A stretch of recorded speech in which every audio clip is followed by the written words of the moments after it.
ஐயா. வாடிக்கலாம். என்ன அனுடைய அட்ரஸ் கிடைச்சதா? இல்லைங்க ஐயா. அனு ரொம்ப முன்னெச்சரிக்கையா கொரியர் ஆபீஸ்ல தன்னுடைய பழைய அட்ரஸ் தான் கொடுத்திருக்காங்க. அவளை எப்படி கண்டுபிடிக்கிறது? ஒன்னு போலீஸ்ல கம்ப்ளைண்ட் கொடுக்கணும், இல்ல நியூஸ் பேப்பர்ல விளம்பரம் கொடுத்து உன்னை காணாம தவிக்கிறோம், உடனே எங்களை வந்து பாரு அப்படிங்கிற மாதிரி கொடுக்கலாம் ஐயா. இல்ல அடைக்கலாம். போலீஸுக்கு போனாலோ நியூஸ் பேப்பர்ல கொடுத்தாலோ நாமே நம்ம குடும்பத்துக்கு டமாரம் போட்ட மாதிரி ஆயிடும். இன்னும் கொஞ்ச நாள் வெயிட் பண்ணலாம். வேணும்னா நம்ம ஆட்களை அனுப்பி அவங்களை தேட சொல்லுவோம். என்ன சொல்ற? சரிங்க ஐயா. அப்படியே பண்ணிடலாம்.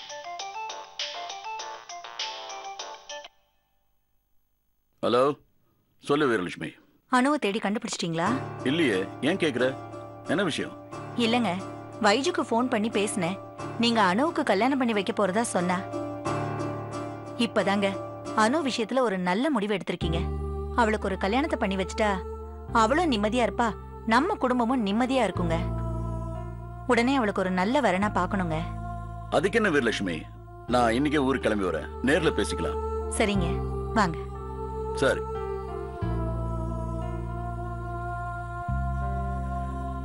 அனுக்கு மாப்பிள்ள பாக்குறது வீரலட்சுமிக்கு ரொம்ப சந்தோஷமா?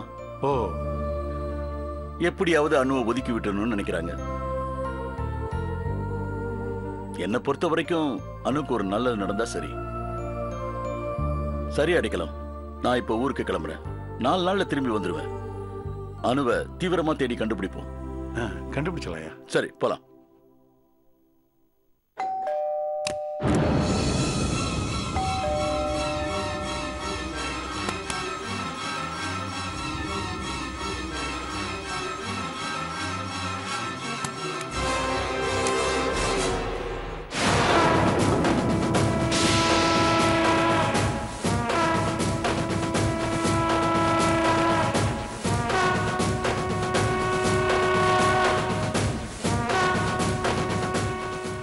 அனு, உங்ககிட்ட கொஞ்சம் பேசணும்.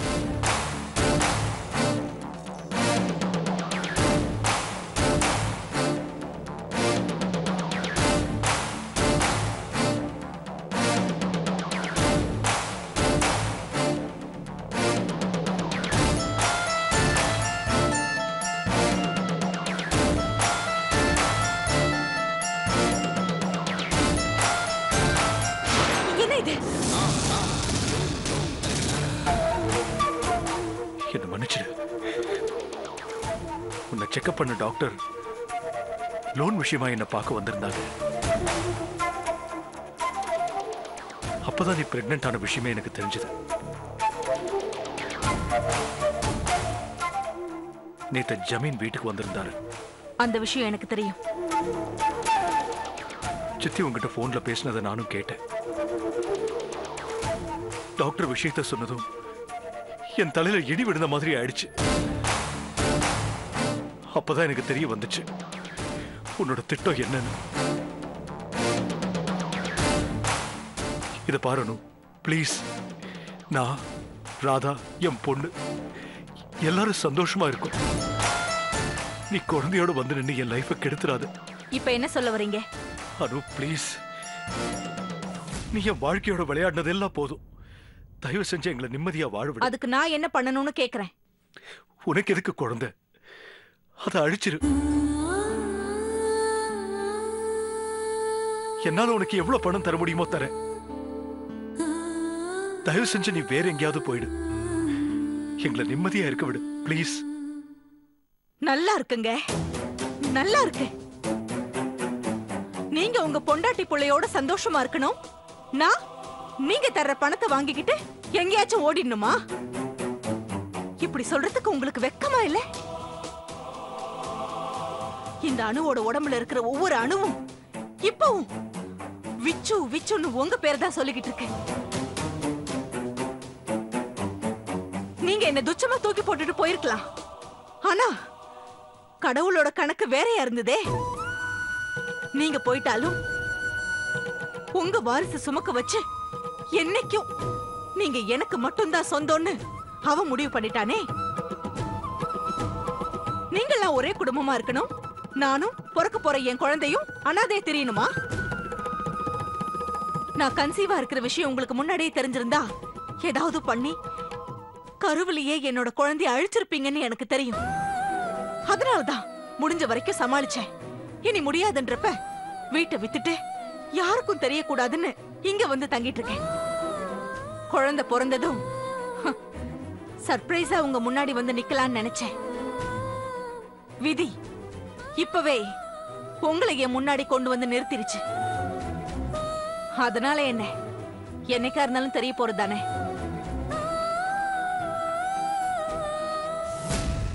இப்ப 6வது மாசம். இனி நம்ம குழந்தையை அழிக்க முடியாது. விச்சு, எனக்கு இருக்கிற பிடிமானம், என்னோட ஆயுதம் பிறக்க போற நம்மளோட குழந்தைதான். நீங்க எனக்கு வேணும். எனக்கு மட்டுமான புருஷனா வேணும். என்ன போல இனிஷியல் போட்டுக்க முடியாத, அப்பா முகம் பார்க்காத, அப்பாவோட அரவணைப்பு கிடைக்காத பிள்ளையா என் குழந்தை வளரக்கூடாது. எங்களுக்கு நீங்க வேணும் விச்சு. எனக்கு மட்டும் புருஷனா, என் பிள்ளைக்கு மட்டும் அப்பாவா எங்களுக்கு நீங்க வேணும். எங்க கூட வந்துருங்கன்னு கூப்பிட்டா நீங்க வரமாட்டீங்க. ஆனா உங்களை எப்படி வர வைக்கிறதுன்னு எனக்கு தெரியும். நீங்க போலாம் விச்சு. அது ப்ளீஸ் அனு, நான் சொல்ல கேளு. இனி பேசுறதுக்கு எதுவுமே இல்ல. நீங்க போலாம்.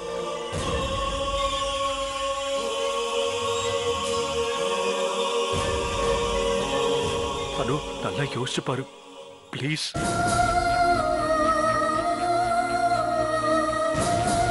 நீங்க போலான்னு சொன்னேன்.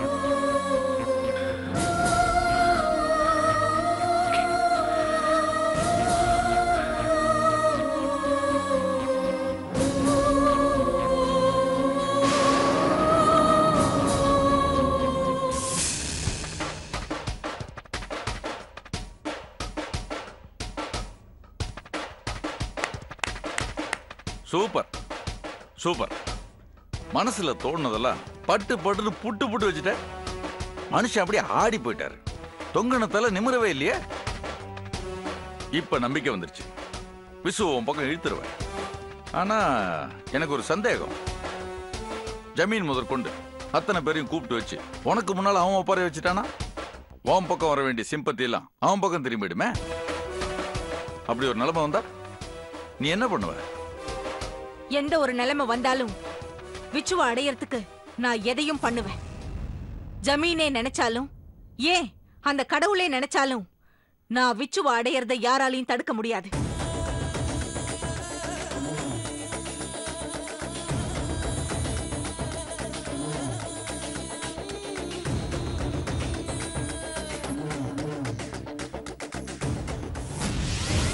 ஏற்கனவே விஷயம் உங்க கை விட்டு போயிடுச்சு. இப்ப என்ன பண்ண போறீங்க மாப்ள?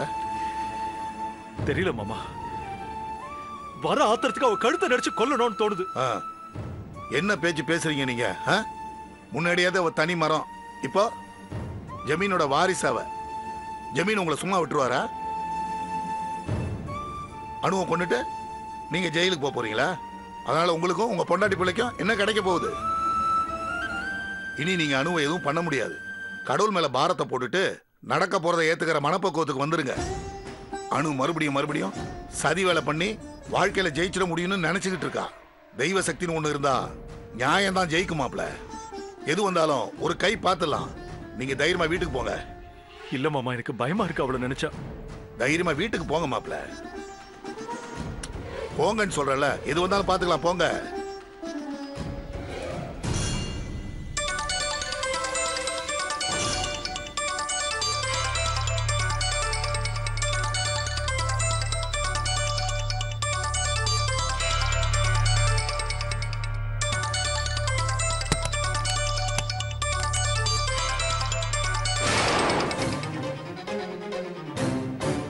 வணக்கங்க.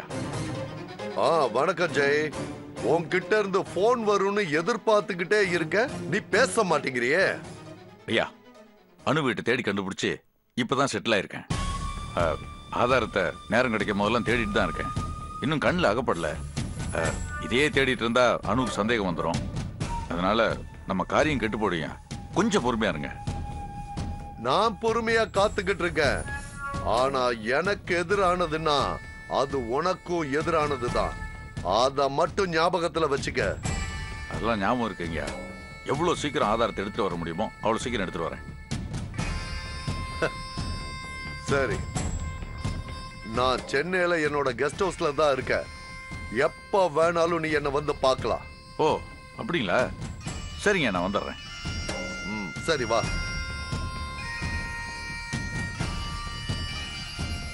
ஜமீன் ப்ரெஷர் கொடுக்க ஆரம்பிச்சிட்டாரு.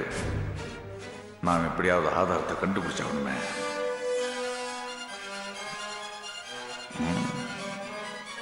என்ன ஆதாரமா இருக்கும் அது?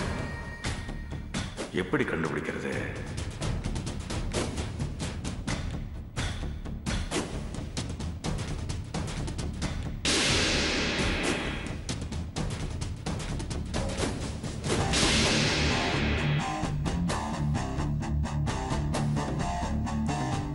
அனு செல்போன்ல ஏதாவது வீடியோ வச்சிருப்பா. அவ மொபைல இன்னைக்கு நைட்டு செக் பண்ணி பார்த்துடணும்.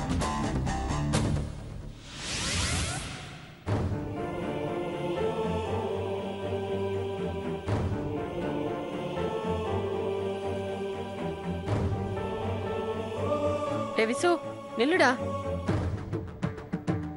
என்னடா எங்கடா போன? காலையில போனவன் எங்க போறேன்னு கேட்ட சொல்லாம போயிட்ட. போன் பண்ணா கூட எடுக்கல. இன்னைக்கு நீ வேலைக்கு போகலையா? எங்கடா போயிட்டு வர? இன்னைக்கு ஆபீஸ்க்கு லீவ் போட்டுட்டேன். ஒரு ஃப்ரெண்டை பார்க்க போயிருந்தேன். சரிடா, எங்க போறேன்னு சொல்லிட்டு போக வேண்டியதானே? நீ ராத்திரி எல்லாம் சரியா தூங்கலையாமே. உன்னை நினைச்சு ராதா ரொம்ப மனசு சங்கடப்படுறா. இங்க பாரு, ஜமீன் சம்பந்தி அனுக்கு ஒரு கல்யாணத்தை பண்ணி வைக்கணும்னு சொன்னதுல இருந்து உன் முகமே சரியில்லையடா. அதெல்லாம் இல்ல. அனுக்கு கல்யாணம் பண்றதுனால உனக்கு என்னடா பிரச்சனை? ஏன் நீ ஒரு மாதிரியா இருக்க? இங்க பாருடா விசு, ராதா கிட்ட சொல்றதுக்கு சங்கடப்பட்டேனா நீ என்கிட்ட மனசு திறந்து சொல்ல வேண்டியது தானே?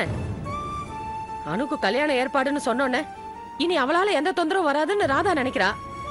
ஆனா நீ ஏதோ மனசுக்குள்ள போட்டு புழுங்கிட்டு இருக்கேன்னு நல்லா தெரியுது. இங்க பாரு, ராதா இப்பதான் உன் மேல பாசமா அன்பா இருக்கா. நீ முழுசா அவளுக்கு கிடைச்சிட்டேன்னு நம்பிக்கையோட இருக்கா. நீயா அவன் மேல இப்படி ஒரு பிரியத்தோட தானே இருக்க. ஆனா இன்னைக்கு என்னடா ஆச்சு உனக்கு? எதையோ பறி கொடுத்த மாதிரியா இருக்க. டேய் விசு, இத பார், எதுவா இருந்தாலும் மறைக்காம சித்தி கிட்ட சொல்லுடா. ராதாவுக்கும் உனக்கும் மறுபடியும் எந்த விரிசலும் வந்துடக்கூடாதுடா. என்னடா நீ அமைதியா நிக்கிறத பார்த்தா எனக்கு பயமா இருக்கு. சித்தி, நேத்து ராத்திரி நீங்க அனு கூட போன்ல பேசினதை கேட்டேன். உங்ககிட்ட அனு எதுவும் சொல்லலையா சித்தி? அது ஜமீன் அவளுக்கு கல்யாணம் பண்ணி வைக்க போற விஷயத்த சொன்னேன். முதல்ல அவர் என்னை தேடி கண்டுபிடிச்சு வரட்டும், அதுக்கப்புறம் பார்க்கலான்னு சொன்னான். அவ்வளவுதான். அவ வேற எதுவும் சொல்லையடா. சரி சரி சித்தி, விடுங்க, ஒன்னும் பெருசா இல்ல. விசு நில்லு விசு. விசு, அனுவோட நினைப்பு எதுவும் இல்லையே உனக்கு? இங்க பாரு, அப்படி ஏதாவது இருந்ததுன்னா அது நல்லதுக்கு இல்லடா. ராதாவுக்கு அப்படி ஏதாவது தெரிஞ்சதுன்னா அப்புறம் அவ உசிரியே விட்டுருவா. அவ்வளவுதான் நான் சொல்லுவேன்.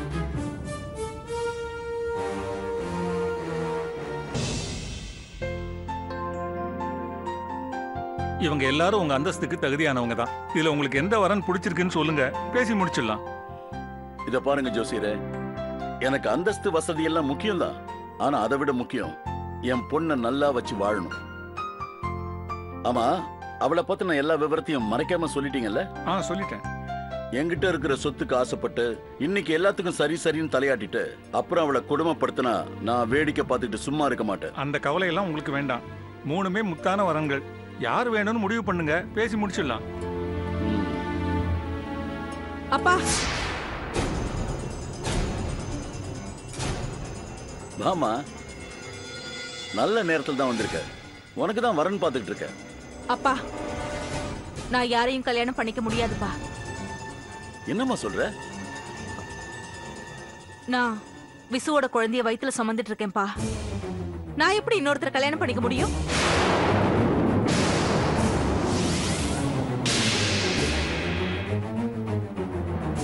என்னம்மா சொல்ற? இது 6வது மாசம். இன்னும் கொஞ்ச நாள்ல உங்க பேரன் பிறந்துருவான்.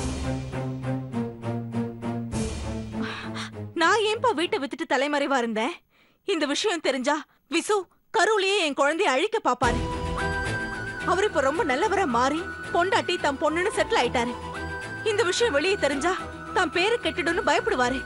ஆனா அதுக்காக நான் என் குழந்தைய பறி கொடுக்க முடியுமாப்பா? எனக்கு இனி விசு வேண்டாம்ப்பா. ஆனா எனக்கு என் குழந்தை வேணும். என்னோட எதிர்காலமே என் குழந்தை தான்ப்பா. அதனால எனக்கு கல்யாண ஏற்பாடெல்லாம் பண்ணாதீங்க. ஓஹோ, இதான் விஷயமா? விஷுவ நான் என்னமோ நினைச்சேன். சரியான களவாணி பயலா இருந்திருக்கா. உனக்கு மட்டும் துரோகம் பண்ணலாமா? இந்த விஷயத்துல ராதாவுக்கும் துரோகம் பண்ணிருக்கா. அவனால சும்மா விடக்கூடாது. நடு ரோட்ல நிக்க வச்சு சந்தி சிரிக்க வைக்கணும். கேஸ் போட்டு உள்ள தள்ளணுமா? இல்லப்பா, நீங்க அப்படி எதுவும் செஞ்சிடக்கூடாது. என்ன போல அப்பாவோட அரவணைப்பு இல்லாத குழந்தையா பேரு வளரக்கூடாது. அவனுக்கு அவனோட அப்பா வேணும்பா. அதனால எனக்கு விச்சு வேணும்பா.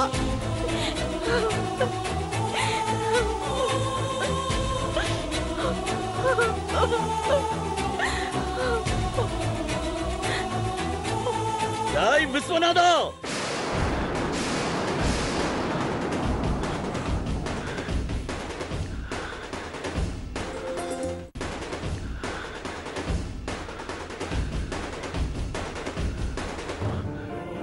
எல்லாம் ஒரு மனுஷனடா.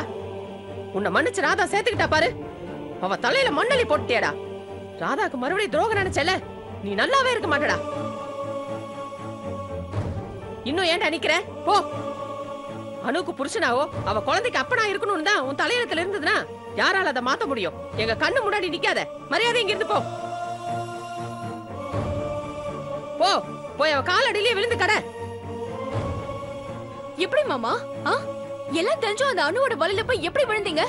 ஏன் உங்களுக்கு அக்காவோட முகம் ஸ்வேதாவோட முகம் எதுவுமே ஞாபகத்துக்கு வரலையா? ச்சே, இனிமே இந்த கடவுளால கூட உங்களை காப்பாத்த முடியாது மாமா. உங்களை நான் நம்பி ஏமாந்ததெல்லாம் போதும். உங்களை பத்தி நல்லா தெரிஞ்சிருந்தோம் உங்களோட சேர்ந்து வாழணும்னு நான் தப்பான முடிவு எடுத்துட்டேன். இனி உங்களுக்கும் எனக்கும் ஒண்ணும் இல்ல. Good bye. Radha, Radha please Radha, நான் சொல்றத கேளு ராதா. என்னை விட்டு போயிடாத ராதா. ஸ்வேதா குட்டி, அப்பா சொல்றத கேளுமா? Daddy. Radha please Radha. Radha please Radha. இல்ல ராதா, இந்த வீட்டை விட்டு போக வேண்டியது நீ இல்ல, இவன் தான். போடா வெளியே. சித்தி, என்ன சித்தி நீங்க இப்படி சொல்றீங்க? போன்னு சொல்றேன்ல, போ.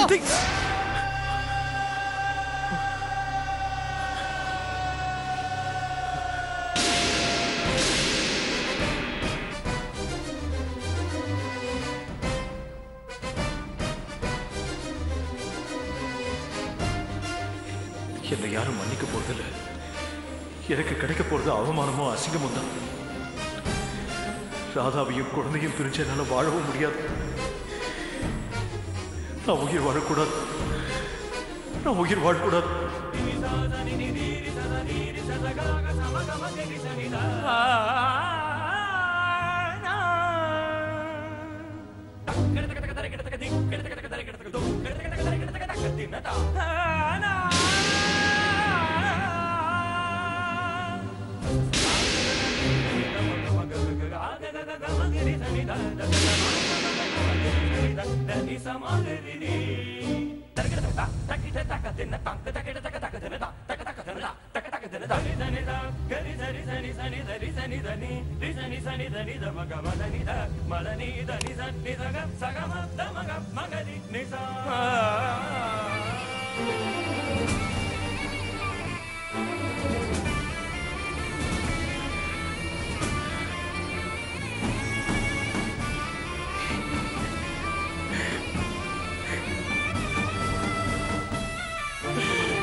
Ha ha ha.